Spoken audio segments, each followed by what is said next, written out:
السلام عليكم، مرحبا بكم معايا من قناه طبخ عليا. اليوم باذن الله بغيت نقول لكم اجيو معايا نستافدوا من الحامض او الليمون. محدو موجود في السوق ومحد الثمن ديالو جد بسيط. ودابا غادي ندوزو باش نشوفوا الوصفه الاولى من هذا الحامض اللي هو السيرو. هذا السيرو بطريقه جديده وطريقه غير معتاده.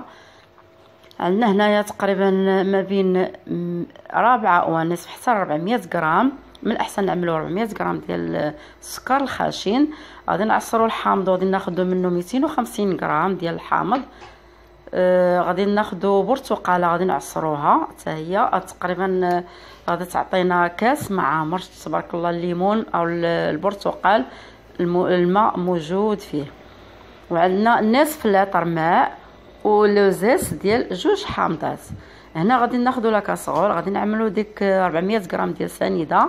غنزيدوا عليها نصف لتر ماء وغادي نعملوا الكل فوق النار، ماشي باش غادي يغلي ولكن باش غادي يسخن الماء وهذا ويذوب لينا ديك السكر. حنا مره غادي نحركوا السكر ديالنا حتى يذوب تماما.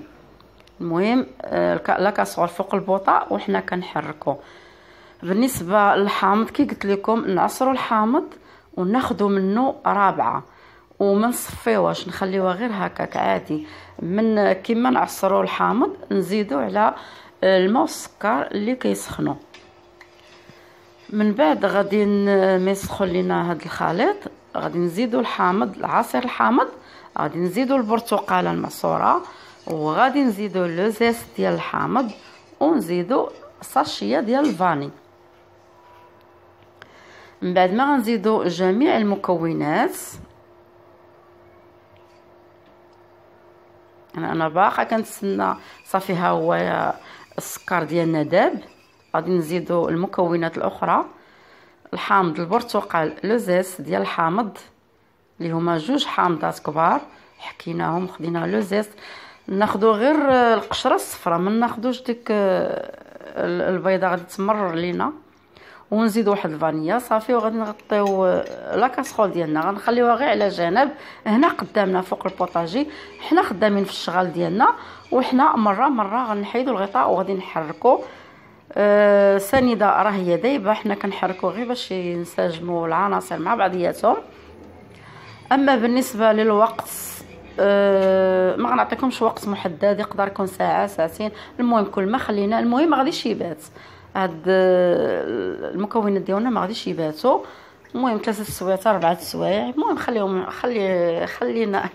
خليو الكاسرونه قدامكم حنا مره كنحركوا صافي. هنايا من بعد ما مرات تقريبا نقول لكم واحد 4 سوايع حتى كملت شغالي. صفيت هاد المحتوى صفيته مزيان.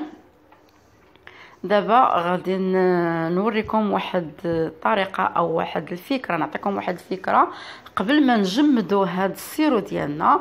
اولا غادي ناخذ واحد الكاس واحد المقدار. المهم فاش ما جمدتوا هاد السيرو جمدتوه في كيسان جمدتوه في هذيك اللي كنعملوا في المجمد اللي كنعملوا فيها الماء. المهم لكم اختيار. انا جاتني فكره نجمد هاد السيرو في الكيسان. المهم دابا انا خديت نصف كاس ديال العنبه تقريبا نصف كاس خويته في هذا الكاس ديال العصير او الكاس ديال العصير اللي كيهز تقريبا رابعه ديال الماء قل ملعقه كبيره. حيت انا عبرت كل شيء باش نعطيكم العبار هو هذاك بلا ما تسمحنوا لي الزوينات. المهم زدنا ديك نصف كاس زدت عليه الماء ضقت العصير جاني هو هذاك وانتم لكم الاختيار. المهم دابا الفكره الثانيه انا غادي نجيب الكيسان غادي نعمرهم حتى الفم او حتى المهم حتى نعمر الكاس مزيان.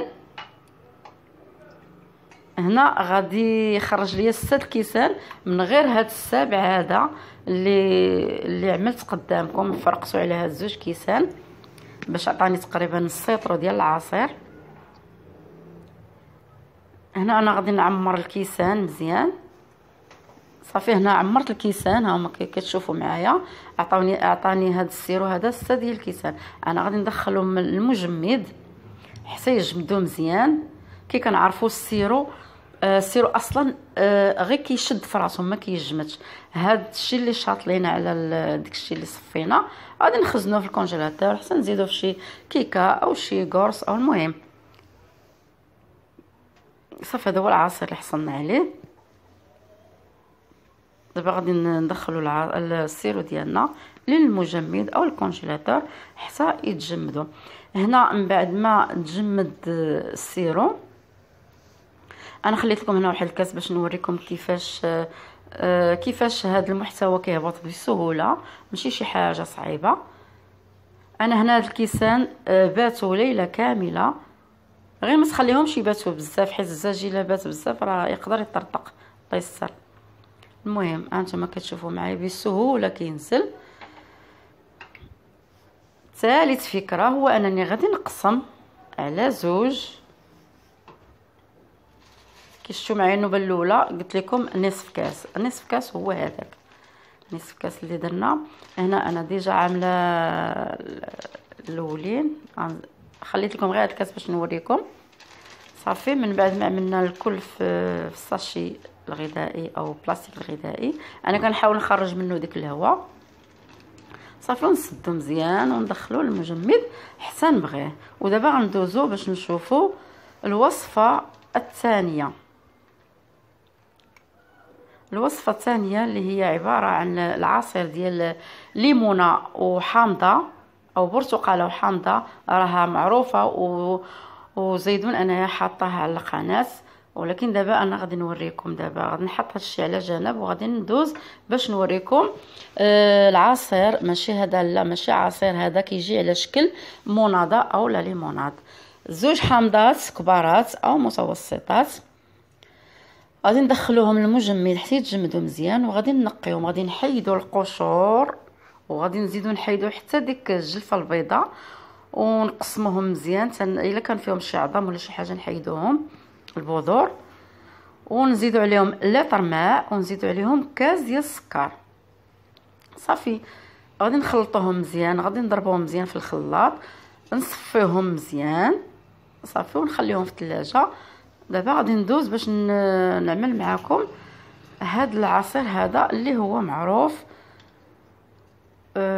هنا انا زدت ليمونه اخرى،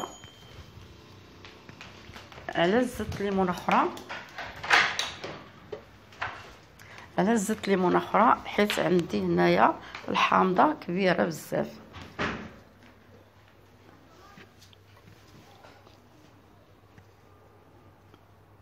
هنا الحامضه كبيره بزاف، قلت لكم ديكشي على زدت ليمون برتقاله نقيتها، والحامضه نقيتها خليت فيها غير شويه ديال الجلوف، وبرتقاله غادي نخليها بالقشر ديالها.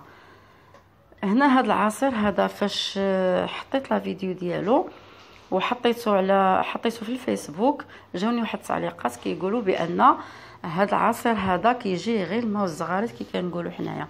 الماء والزغاريت الاخوات، علاش الماء والزغاريت؟ الا زدنا الماء بزاف، بسم الله نتوما ما شاء الله عليكم كلكم حادقات، كلكم حادقات.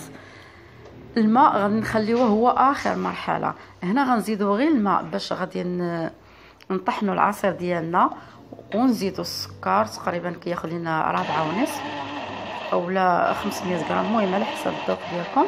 ومن بعد ما غادي نطحنوا هادشي كامل عاد غادي نزيدوا الماء. اما بالنسبه للحجر الليم او السنيده الحامضه انا ما بقيتش كنديرها نهائيا، حتى هكا كيجي رائع بلا ديك السنيده الحامضه. حنا بغينا كلشي طبيعي. وبالنسبه للاخوات انا كنهضر على الاخوان والاخوات اللي في الفيسبوك، هما اللي كيخليو لي التعاليق وكيقولوا بان هاد العصير ما فيه حتى شي منفعه، ما فيه حتى شي فيتامين. الفيتامين الاخوان والاخوات الا بغينا الفيتامين غادي ناكلوا ديك البرتقاله هكاك بلا ما نطحنوها. اتفقنا؟ هاد العصير هذا حنا عملناه على قبل العطش، منين يكون الصيف ان شاء الله، وهكا في رمضان كينفع في رمضان بزاف وفي الصيف. انا هاد العصير هذا صراحه ما كيخطانيش، هو كيجي رائع. غير هو الماء، لا الماء ما تزيدوش الماء بزاف. ونتمنىكم تعملوا بهذه النصائح، ونتمنىكم تدعموني سواء في الفيسبوك سواء في هذا على اليوتيوب على القناة في اليوتيوب، سواء في هذا لا ماشي الواتساب المهم ها العصير ديالنا، ها هو صافي العصائر عفوا هما وجدوا. هذا العصير ديال البرتقال وحامضه، هذا لا ليموناد او الموناضه. هذه الموناضه تقريبا كتجي شبيهه بزاف بحال هذيك اللي كنشريوه من برا. هذا العصير ديالنا او السيرو ديالنا اللي زدنا عليه الماء، وكما كنقول دائما عيننا ميزاننا. نتمنى لا فيديو ديال اليوم يعجبكم بزاف، وغادي يعجبكم ان شاء الله وغادي ينفعكم. ومهم الا عجبكم الفيديو خليوا لي لايك